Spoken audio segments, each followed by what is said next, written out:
अपने शब्दों में ताकत डालें, आवाज़ में नहीं।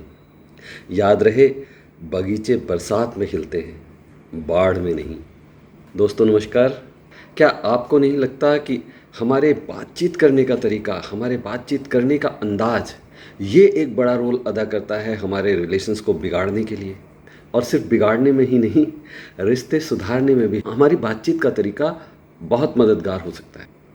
और हमें तो बात बिगाड़ने की नहीं, सुधारने की करनी है। इस चैनल का तो मकसद ही बनाना है, बिगाड़ना नहीं। तो हमेशा की तरह हम बातचीत की शुरुआत करेंगे एक पॉजिटिव नोट पर, और वो भी एक किस्से के रूप में। मैं आपको कुछ तरीके बताऊंगा कि कैसे आप जो बात कहना चाहते हैं उसी बात को आप इस तरह से कहें कि सामने वाले को ख़राब भी ना लगे और आपकी बात बन जाए। और वही बात आप एक अलग तरीके से करते हैं तो आपकी बात बिगड़ जाती है। तो कुछ बहुत आसान टिप्स अपने रिश्तों की बेहतरी के लिए। और हाँ, वीडियो पूरी देखिएगा, समस्याओं का हल मिलेगा। लेकिन साथ के साथ मैं भी ये अपील कर दूं कि जो चैनल पर नए हैं वो चैनल को सब्सक्राइब कर लें। वीडियो पसंद आने पर वीडियो को लाइक करें, ज़्यादा से ज़्यादा लोगों में शेयर करें। अच्छी बातें, अच्छी चीज़ें जितनी फैले उतना अच्छा। और जितना ज़्यादा हम पॉजिटिविटी को और पॉजिटिव रिजल्ट्स को शेयर करते हैं तो उन्हें हम और भी ज़्यादा अट्रैक्ट करते हैं। तो अपने अच्छे अच्छे रिजल्ट्स और सीखें, कमेंट बॉक्स में लिखकर ज़रूर बताइएगा। मैं सर्टिफाइड लाइफ कोच और सक्सेसफुल होपोनोपोनो हीलर सरस कमल, मैं लॉ ऑफ अट्रैक्शन सिखाता हूँ और अपने कोर्स की कुछ जानकारियाँ यहाँ आपके साथ साझा भी करता हूँ। अगर आपको डिटेल में अपनी ज़िंदगी जीने की कला सीखनी है, लाइफ की वो स्किल्स जिनसे आप अपनी ज़िंदगी के सभी एंड गोल हासिल कर सकते हैं, तो आइए डिस्क्रिप्शन बॉक्स में दिए गए लिंक के जरिए आप हमारा व्हाट्सएप ग्रुप ज्वाइन कर लीजिए। वहाँ इन सभी कोर्सेज़ की पूरी जानकारी आपको मिल जाती है और दिए गए नंबर्स पर आप डायरेक्ट कॉल या मैसेज भी कर सकते हैं। और हाँ, यूट्यूब का ज्वाइन बटन दबाकर आप कुछ एक्सक्लूसिव वीडियोस का एक्सेस भी ले सकते हैं। ये उनके लिए जो एक कदम और जीवन की सफलता और खुशियों की ओर बढ़ाना चाहते हैं। और आइए अब शुरू करें आज की चर्चा। तो आज जो मैं बात कहना चाह रहा हूँ उसे मैंने एक किस्से के रूप में कर दिया है। एक पति पत्नी में आए दिन रोज़ झगड़े हुआ करते थे, रोज़ रोज़ का झगड़ा, रोज़ रोज़ की कलेश। दोनों एक दूसरे के वाग बाणों से परेशान थे। वाग बाण मतलब शब्दों के तीर। दोनों एक दूसरे की दुखती रगों को दबाने में माहिर। और कमाल ये कि दोनों अपने आप को बहुत इनोसेंट समझते थे, सही मानते थे। और क्यों हो रहा था ऐसा? क्योंकि वो ये ऐसा अनजाने में और अनचाहे कर रहे थे। देखो, अंदर से तो हर इंसान, हर कपल यही चाहता है कि उनकी ट्यूनिंग, उनका रिलेशन दुनिया का बेस्ट रिलेशन हो। बताइए कमेंट करके, आप भी यही चाहते हैं ना? आपके मन में भी यही सोच रहती है ना? लेकिन होता कुछ और है और सबको पता है कि क्या होता है। इस सब से ठीक उलट, हमारी सारी इच्छाओं के विपरीत, हम एक तनाव भरा जीवन जीने के लिए मजबूर होते हैं। रिश्तों की कड़वाहट को कभी पीते हैं और कभी उगलते हैं। कारण कारण ये है कि हमारे सिस्टम में बचपन से लेकर और बड़े होने तक, इनफैक्ट मरने तक, कहीं कोई हमें कॉन्फ्लिक्ट मैनेजमेंट तो सिखाता ही नहीं। ये एजुकेशन कहीं नहीं होती। हम लोग पूरी ज़िंदगी हिट एंड ट्रायल करते रहते हैं। बच्चों की पढ़ाई लिखाई पर हज़ारों लाखों रुपए खर्च किए जाते हैं। क्यों? उन्हें घोड़ा बनाया जाता है, दौड़ने के लिए तैयार किया जाता है। ज़िंदगी रेस कोर्स, हम दौड़ रहे हैं और साथ ही अगली पीढ़ी को दौड़ाने की तैयारी। भागो बेटा, यही लाइफ है। और हमें खुद लाइफ के स्किल्स सीखने सिखाने में कोई दिलचस्पी नहीं होती। पैसे की बर्बादी लगती है ये सब। जो सीखना चाहिए, जहाँ खर्च करना चाहिए, वो सब नहीं करना चाहते। दरअसल हमें पता ही नहीं कि ऐसा भी कुछ है जो हमारी सब ज़रूरतों को पूरा कर सकता है। हमारे हर गोल हम अचीव कर सकते हैं, और वो भी अपनी आंतरिक खुशी के साथ। अरे हमको या हमारी आने वाली पीढ़ियों को आखिर चाहिए क्या? मोटर, बंगला, गाड़ी, ये सब? या इसके बाद भी कुछ और? अंततः मन का सुकून, पारिवारिक खुशियाँ, सेटिस्फैक्शन, अंदर की संतुष्टि। अगर सब कुछ हासिल करने के बाद भी ये सब नहीं मिला तो इस दौड़ का क्या लाभ? ये कुछ कुछ ऐसा होता है कि हम रेगुलर वॉक और व्यायाम कर सकते हैं और अपने आप को स्वस्थ रख सकते हैं, नहीं करते। बीमार होकर डॉक्टर के पास जाकर हज़ारों रुपए खर्च कर सकते हैं, करते हैं। अंदरूनी फ्रीक्वेंसीज को ठीक करके रूट काज का स्थायी इलाज करने में किसी को इंटरेस्ट नहीं है। सबको जादू की छड़ी चाहिए, है ना? आपके कमेंट्स की प्रतीक्षा रहेगी। तो बात हो रही थी पति और पत्नी के आए दिन होने वाले झगड़े और वाद विवाद की। नौबत तलाक तक पहुंच रही थी।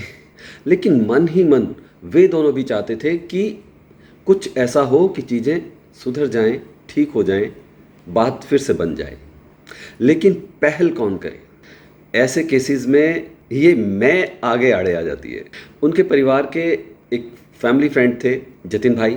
जतिन भैया का उनके परिवार से और उनके परिचय में बहुत अच्छा मान सम्मान था। उनके पास हर समस्या का समाधान रहता था, इसलिए उनकी बहुत सभी लोग इज्जत करते थे, उनकी बात को पूरा मान सम्मान देते थे। एक रोज़ जतिन भैया इनके घर पहुँचे। इत्तफाकन हस्बैंड और वाइफ का झगड़ा बस होकर ही चुका था। दोनों बिल्कुल भरे बैठे थे, लबालब, छलकने को तैयार। कमरे में तलवार की धार का सा तीखा सन्नाटा था और खामोशी चीख चीख कर बोल रही थी कि मेरी भी सुनो, ये धोखा है मेरे साथ। बाहर खामोशी है, अंदर बवंडर। और जतिन भैया ने उस खामोशी को देखकर भांप लिया था कि क्या हुआ होगा दोनों के बीच कुछ देर पहले। दरअसल उन्हें उन दोनों के बीच के टकराव की जानकारी पहले से ही थी। वो समझ तो गए, लेकिन उन्होंने कुछ उस सब्जेक्ट पर कहा नहीं। वो बहुत सुलझे और स्पष्ट थे इन सब मामलों में। वो अपने आप से मियाँ बीवी के मसले में घुसना नहीं चाहते थे। सो उन्होंने तो अपनी तरफ से कोई ऐसी बात नहीं छेड़ी। लेकिन दबा हुआ गुबार कुछ देर में बाहर आने लगा। चाय पानी वगैरह के बाद सबसे पहले पत्नी छलकी। यूँ भी जतिन भैया के साथ वे लोग सब अपने सुख दुख शेयर करते ही थे, और एक बार शुरू हो जाने के बाद तो बस कमाल ही हो गया। दोनों में से कोई थमने का नाम नहीं ले रहा था। बढ़ चढ़ कर बताने लगे। मैडम शुरू हो गई, ये मुझे प्यार ही नहीं करते, ये मुझे कभी प्यार से बात नहीं कर सकते, हमेशा बस सलाह देते रहते हैं, ये ऐसे करो, वो ऐसे करो, ये कर दिया, वो कर दिया, और मुझे कभी सुनने समझने की इन्होंने कोशिश ही नहीं करी।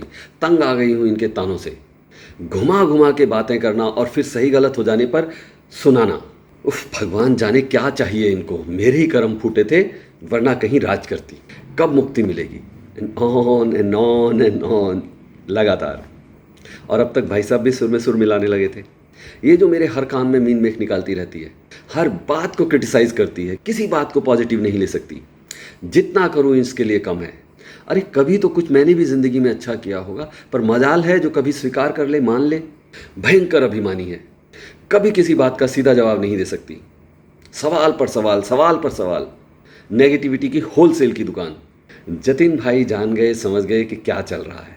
वे दोनों ही चाहते थे कि जतिन भाई उनकी बात को सही मान लें और दूसरे को गलत ठहरा दें।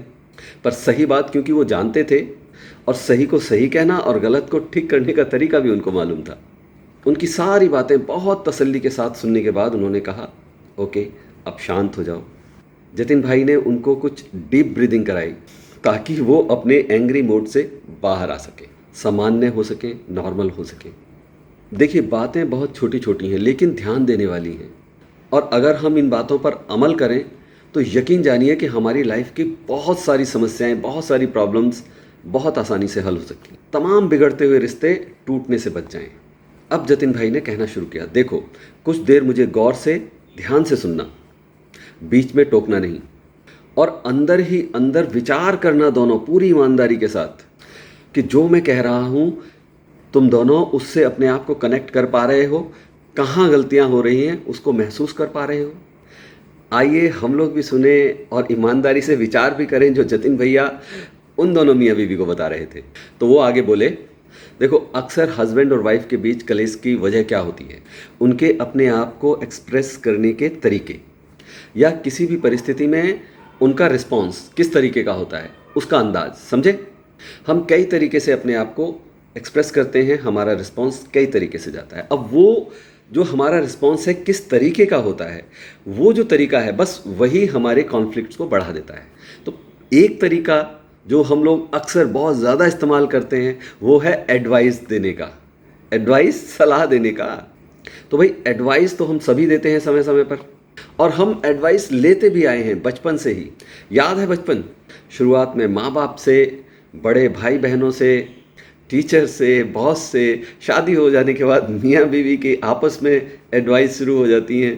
किस्सा लंबा है और ज़रूरी भी है। देखिए एडवाइस देना भी ज़रूरी है, लेकिन प्रॉब्लम वहाँ शुरू होती है, गड़बड़ वहाँ शुरू होती है जब एडवाइस देते हुए हम ये मान लेते हैं कि सामने वाला आपकी बात को मानेगा ही, और उसे माननी ही चाहिए।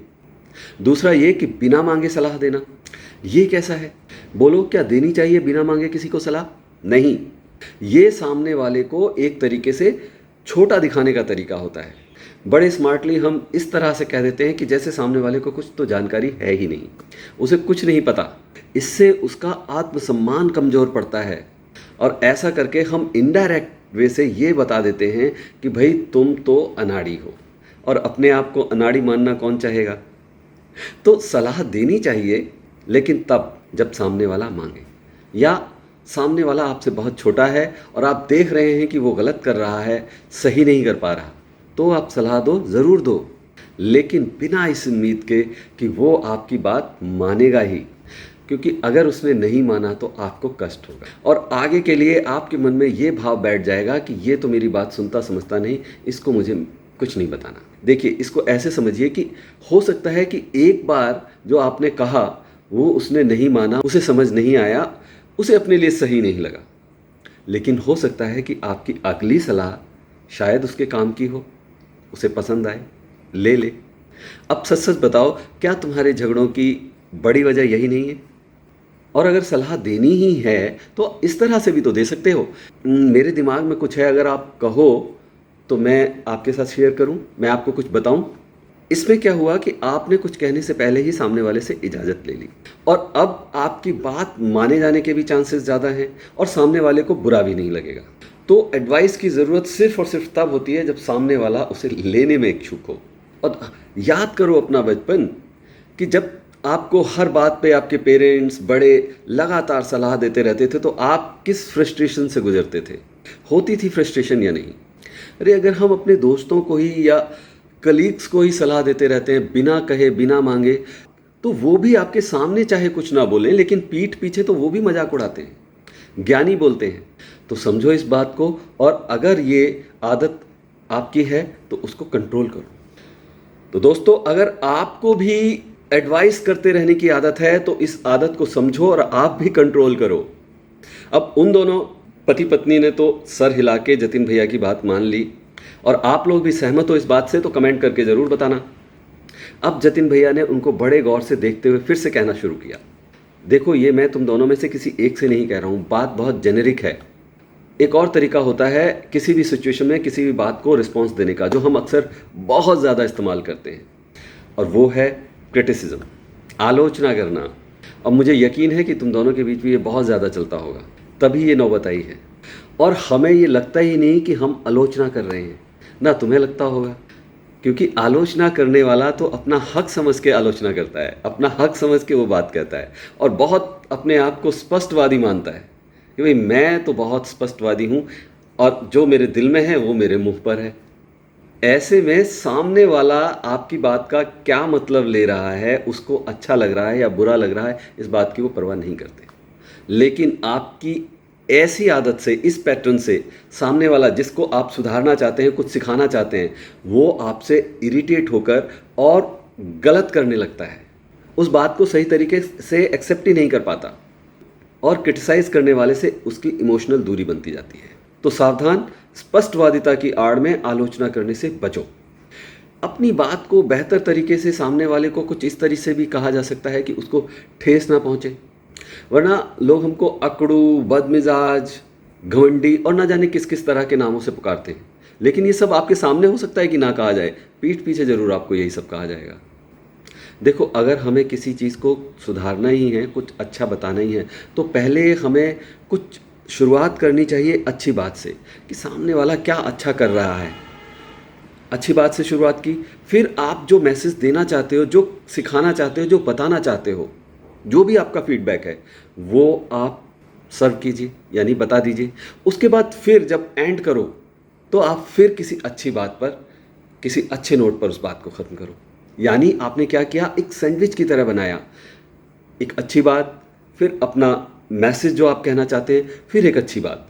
इससे क्या हुआ कि सामने वाले ने उसे बहुत पॉजिटिव तरीके से ले लिया, क्योंकि हम अपने बारे में अच्छा सुनना चाहते हैं, ये एक नेचुरल डिज़ायर है सभी इंसानों की। तो हमें अपनी बात कुछ असर्टिव तरीके से कहनी चाहिए, और सीधे सीधे किसी के रहन सहन, कपड़े लत्ते पहनने के अंदाज, उठने बैठने या उसकी लाइफ जीने के अंदाज को, या उसकी किसी बात को सीधे सीधे टिप्पणी करने से बचना चाहिए। जतिन भाई लगातार उनको बड़े गौर से देख रहे थे और कह रहे थे, तो कुछ समझ आया तुम लोगों को कि गलतियां कहाँ हो रही हैं और कैसे उसको सुधार सकते हो? मन मुटाव के कारण क्या हैं? अच्छा बताओ, अपने आप को श्रेष्ठ सिद्ध करने के मोह में कितनी बार एक दूसरे को क्रिटिसाइज करते हो? और अभी जो तुम मेरे सामने कर रहे थे वो क्या था? अब देखो, कोई भी ऐसा करके अपने रिलेशंस को अच्छा कैसे बनाए रख सकते। रिश्तों में कड़वाहट तो घुलती ही जाएगी और सब ऐसे लोगों को अवॉइड करना चाहते हैं और यही तुम कर रहे हो, एक दूसरे को अवॉइड। सुधारो अपने आप को, सुधारो इस एरोगेंस को, क्योंकि तुम्हारे जितने भी मसले हैं ज़्यादातर आपसी कम्युनिकेशन के गलत तरीके की वजह से हैं और कोई बड़ा मसला तुम दोनों के बीच नहीं है। तो दोस्तों, आप गौर करो, क्या आप लोगों के बीच में भी किसी भी संबंध में, यहाँ मैं सिर्फ पति और पत्नी के संबंध की ही बात नहीं कर रहा, आप गौर करो कि किसी भी रिलेशन में जहाँ आपकी कड़वाहट आ रही है, क्या ये दो तरीके इन दो तरीकों की वजह से आ रही है? कौन सा तरीका है जो आप अपनाते हो और किस तरह से आप उसे ठीक करने के लिए तैयार हो? कमेंट करके ज़रूर बताइएगा।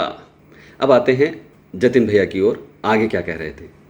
अब जतिन भैया ने उनको फिर कहना शुरू किया, ये दो तरीके बहुत अच्छे तरीके नहीं हैं। अगर तुम दोनों ये तरीके अपनाते हो एक दूसरे से बात करने के लिए तो इनको अवॉइड करो, और जो कर सकते हो वो ये सबसे अच्छा तरीका अगर हमें हमारे बातचीत करने का है या सामने वाले को किसी बात का रिस्पॉन्स देने का है तो वो है एम्पैथी।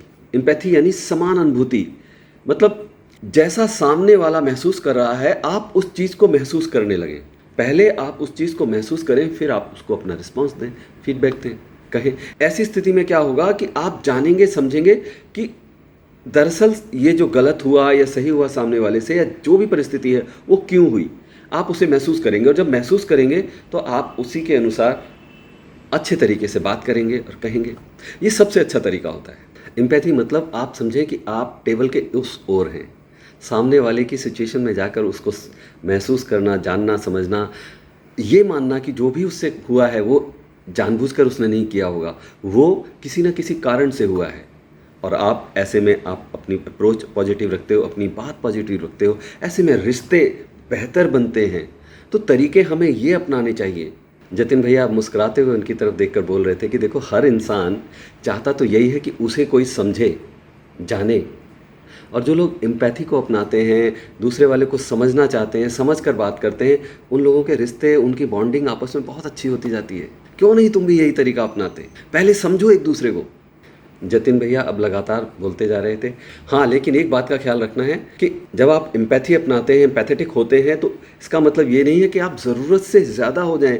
अति किसी भी चीज़ की बुरी होती है। कोई भी काम आप ज़रूरत से ज़्यादा नर्म हो जाएं तो भी गलत है, ज़रूरत से ज़्यादा सख्त हो जाएं तो वो भी सही नहीं है। लेकिन हाँ, ये एक बहुत बेहतरीन तरीका है किसी बात के रिस्पॉन्स का, किसी परिस्थिति के रिस्पॉन्स का। और एक अच्छा तरीका है, वो है किसी चीज़ को पहले जाने समझें, यानी सवाल करके उस चीज़ के बारे में जानने की कोशिश करें कि आखिर ऐसा हुआ क्यों। अगर किसी की कोई बात आपको पसंद नहीं आई, कुछ गलत हो गया, तो हम सवाल कर सकते हैं। लेकिन यहाँ भी एक चीज़ का ख्याल रखना है कि सवाल तो हम कर रहे हैं, लेकिन वो सवाल कुछ इस तरीके के ना हो जाएं कि वो बहुत रूड हो जाएं और जो आपको जवाब मिल रहा है आप उसको नज़रअंदाज करके और सवाल पे सवाल पूछते जाएं। ये अच्छा तरीका है कि आप जानें किसी चीज़ को, फिर उसके बाद अपना कोई फीडबैक दें या कोई जवाब दें।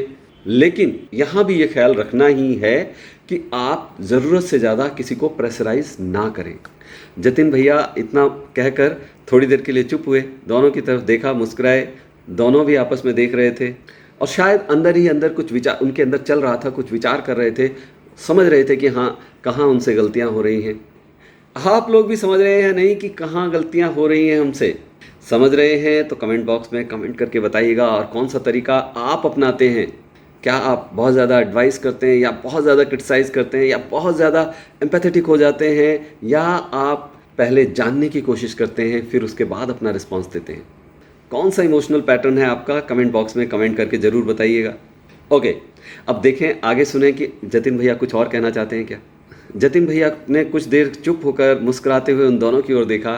दोनों भी आपस में बहुत सर नीचे किए हुए बीच बीच में एक दूसरे को देखते हुए कुछ विचार कर रहे थे, कुछ सोच रहे थे, चल रहा था उनके अंदर कि हाँ, महसूस कर रहे थे।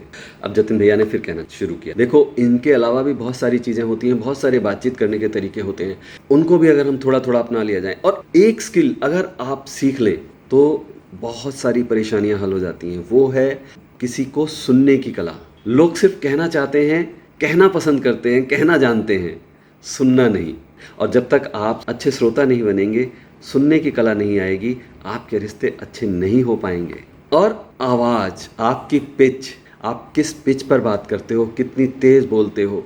बहुत तेज़ हमेशा गुस्से में आपका हाई पिच रहता है, नॉर्मल पिच रहता है, या यहाँ भी एक गड़बड़ है, बहुत ज़्यादा अब आपका पिच डाउन रहता है, आपके अंदर एनर्जी या जोश है ही नहीं। आपसे सामने वाला कुछ पूछ रहा है, कह रहा है और आप हाँ करके उसको रिस्पांस दे ही नहीं रहे। ये भी रिस्पांस देने का एक गलत तरीका है। आपको बैलेंस तरीके से, अच्छी तरीके से सामने वाले की बात सुननी चाहिए। और अगर इतना कर लिया तुम दोनों ने, तो ये जो तुम्हारे आज झगड़े हैं, कुछ दिन इसकी प्रैक्टिस करो, धीरे धीरे इसकी रिहर्सल करो, देखो बदलाव आएगा। और मुझे एक गिलास पानी पिला दो, जतिन भैया ने उनकी तरफ देख कर कहा। दोनों एकदम उठकर जाने लगे। अच्छा, उन्हें जाने देते हैं और हम आपस में बात कर लेते हैं। ये तो थी उनकी कहानी, और अब आपकी और हमारी कहानी। ये कहानी आपको कैसी लगी, ये वीडियो आपको कैसी लगी, कमेंट करके ज़रूर बताइएगा। आपको कुछ सीखने को मिला हो, कुछ अच्छा लगा हो, तो ज़्यादा से ज़्यादा लोगों में शेयर कीजिएगा, लाइक कीजिएगा। और हाँ, आपको अगर मेरे साथ लॉ ऑफ अट्रैक्शन सीखना है तो डिस्क्रिप्शन में दिए गए लिंक के जरिए हमारा व्हाट्सएप ग्रुप जरूर ज्वाइन कर लीजिएगा। बहुत जल्द फिर मिलेंगे एक और थॉटफुल यूजफुल वीडियो के साथ। तब तक कीप प्रैक्टिसिंग, अभ्यास करते रहें, अच्छा सोचें, अच्छा बोलें, अच्छा करते रहें। नमस्कार।